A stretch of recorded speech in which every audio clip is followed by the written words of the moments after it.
Assalamualaikum warahmatullahi wabarakatuh. Nama saya Muhammad Rakaubin, NIM 221344018. Dan pada kesempatan kali ini saya akan mengerjakan modul praktikum untuk minggu ke-8.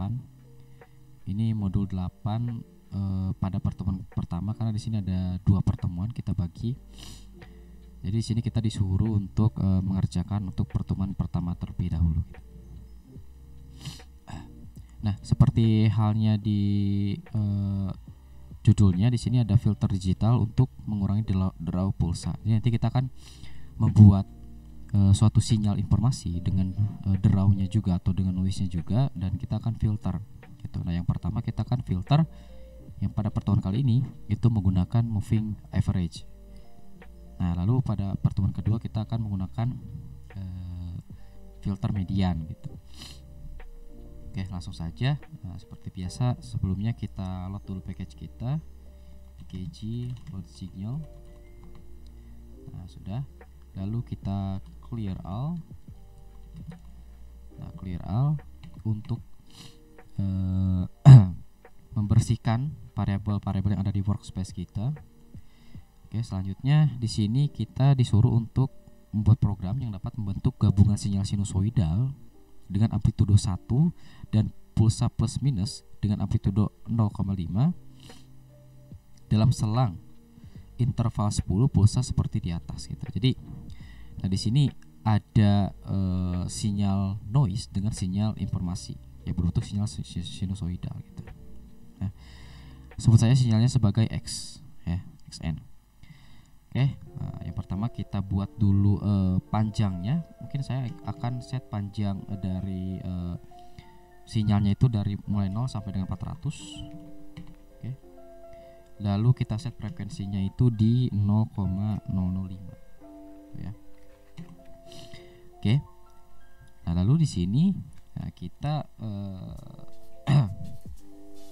bikin suatu sinyal sinus, itu kita sebut saja dengan variabel S, yaitu suatu fungsi sinus.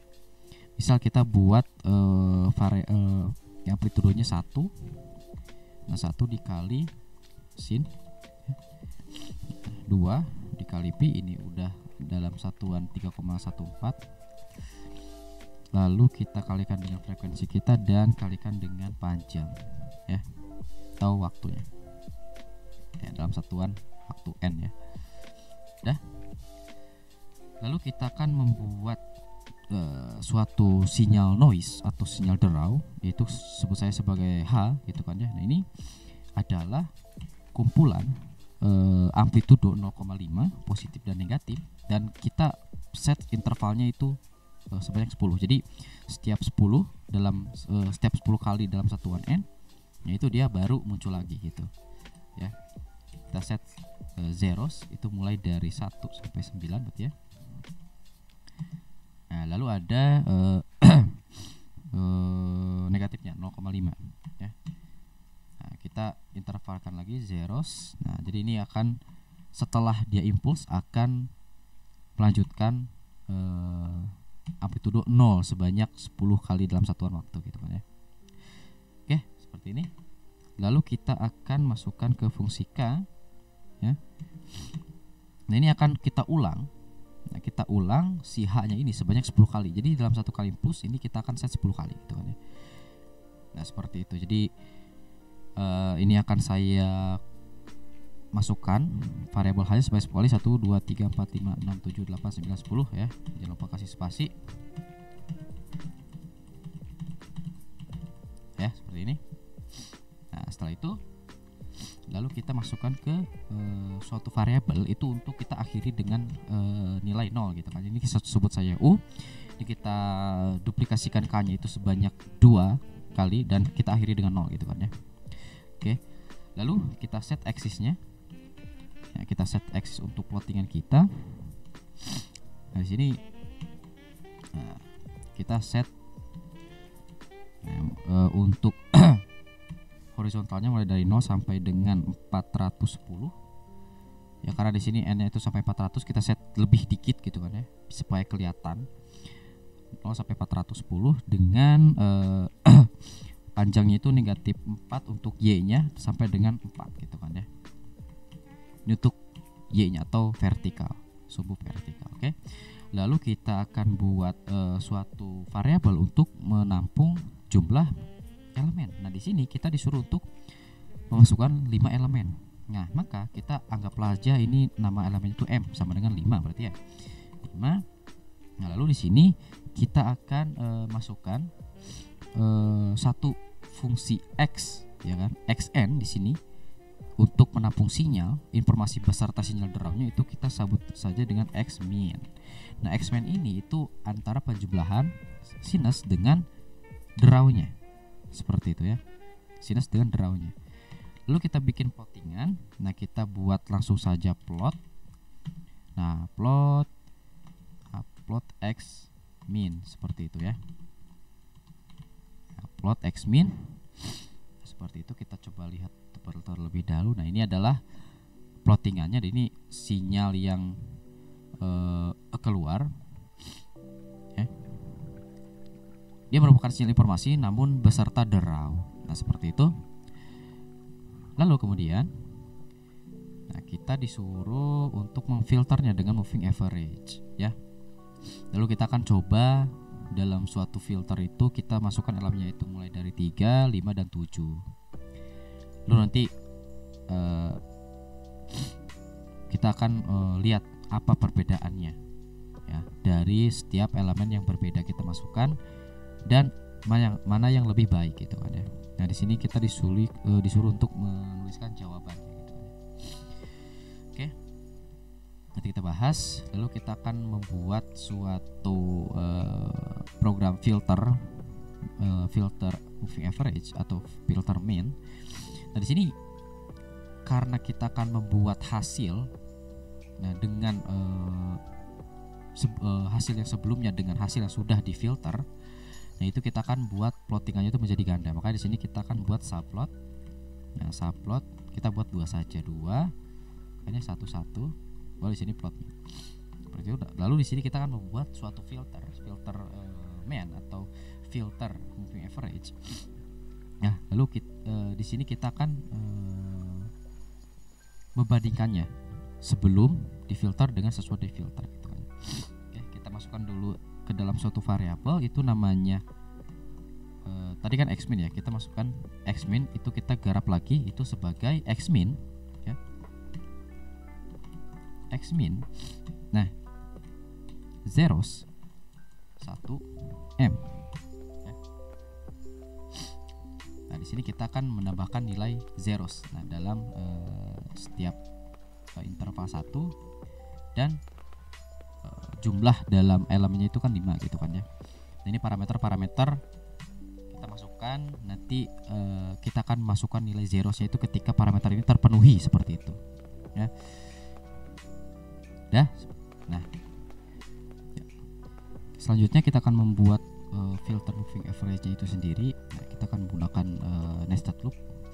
Dalamnya kita akan lakukan suatu konvolusi ya untuk menjumlahkan nilai suatu variabel yang akan disimpan sebagai hasil dengan Xmin-nya ini atau misal sinyal informasinya ini yang disertai draw. Ini kita akan mulai dengan loop luar. Kita sebut sebagai I untuk counternya mulai dari 1 sampai dengan 100 panjangnya.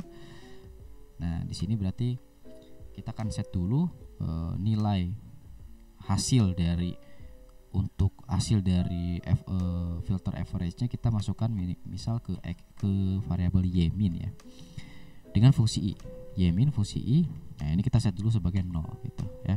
Kita set 0. Nah, lalu dalamnya kita akan buat loop dalam. Nah, ini adalah nested loop.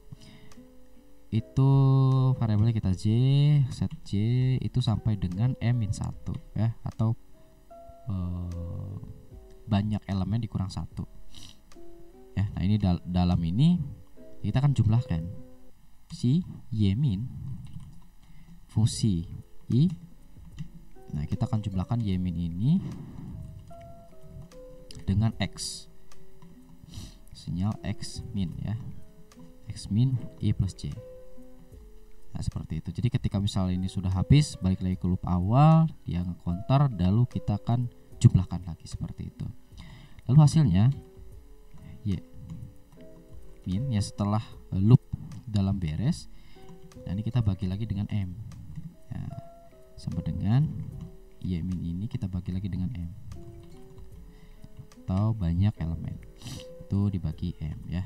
Nah seperti itu. Nah jangan lupa kita tutup loopnya menggunakan N. Lalu kita buat subplot. Nah, kita akan plot hasilnya. Subplot ketikkan 2 1 2. Kita akan plot hasilnya, plot Y min ya. Nah kita atur aksisnya yaitu supaya memadai. Itu mulai dari horizontal, semua X yang mulai dari 0 itu sampai dengan 410 ya biar kelihatan. Lalu untuk vertikalnya kita set negatif 4 dengan 4 ya. Nah seperti itu. Kita coba lihat hasilnya. Ini adalah hasilnya ya. Ini adalah hasil dari filter untuk moving average ya. Untuk moving average dengan M sama dengan 5 atau misal jumlah elemen itu ya. Nah seperti itu. Nah coba di sini kita naikkan sinusnya itu 3 misalnya nilainya. Nah ini biar lebih kelihatan ya. Oke. Nah seperti ini. Lalu kita akan bandingkan jumlah elemennya itu elemen moving average-nya itu dari 3. Nah ini adalah gambarannya, ini 3 ya, ini untuk M sama dengan 3. Lalu kita set M sama dengan 5. Nah ini terlihat lebih mulus dari M sama dengan 3 dan M sama dengan 7. Nah ini sangat-sangat mulus sekali ya, dibandingkan dengan tadi M sama dengan 3. Nah ini masih ada ripple untuk noise yang terdapat pada sinyal informasi seperti itu. Nah di sini itu sebenarnya untuk konteks mana yang memberikan filter yang lebih baik itu tergantung kepada jumlah error yang diterima gitu. Karena kita tidak hanya melihat untuk hasilnya apakah rapi atau mulus atau tidak, tapi kita lihat nilai SAD-nya atau perbedaan absolut dari kedua sinyal yang ditransmit sama yang diterima gitu. Nah, untuk melihatnya itu sebenarnya kita tinggal buat SAD-nya, namun kita akan lakukan di pertemuan kedua dan kita akan sekalian membandingkan dengan filter yang satu lagi yaitu filter median seperti itu. Nah untuk perbedaan antara M sama dengan 3, M sama dengan 5, M sama dengan 7 itu terdapat pada perbedaan bentukan dari si gelombangnya. Jadi semakin tinggi elemen moving average-nya itu akan semakin mulus keluarannya. Namun dia akan berbanding lurus dengan penambahan nilai SAD-nya. Nah, jadi errornya semakin besar. Jadi ada risiko ketika misal kita M-nya itu set besar sekali, seperti halnya 9, dan ini akan menghasilkan nilai SAD yang sangat-sangat besar atau nilai error yang sangat-sangat besar terhadap sinyal informasi. Ya. Nah, yang bagus itu yang bagaimana? Nah, yang bagus itu kita mempunyai nilai elemen moving average yang di tengah-tengah gitu seperti itu. Maksudnya dia tidak terlalu mulus dan nilai SAD-nya tidak terlalu tinggi gitu. Namun perlu diketahui untuk menghasilkan sinyal yang akurat itu nilai SAD kita cari sekecil mungkin. Nah, jadi ketika misal kita pilih M sama 3 ini nilai SAD-nya kecil sekali. Ya, namun di sini masih terdapat ripple dan ini istilahnya kalau misal kita filter itu masih 50-50 atau 50%. Nah, makanya di sini untuk M sama dengan 5 itu sudah memenuhi kriteria filter yang baik gitu. Nah, seperti itu. Nah, mungkin untuk pertemuan kali ini cukup sekian. Nah, di pertemuan yang kedua kita akan membandingkan dengan filter yang satu lagi itu filter median gitu ya. Sekian, terima kasih. Mohon maaf masih banyak kesalahan. Assalamualaikum warahmatullahi wabarakatuh.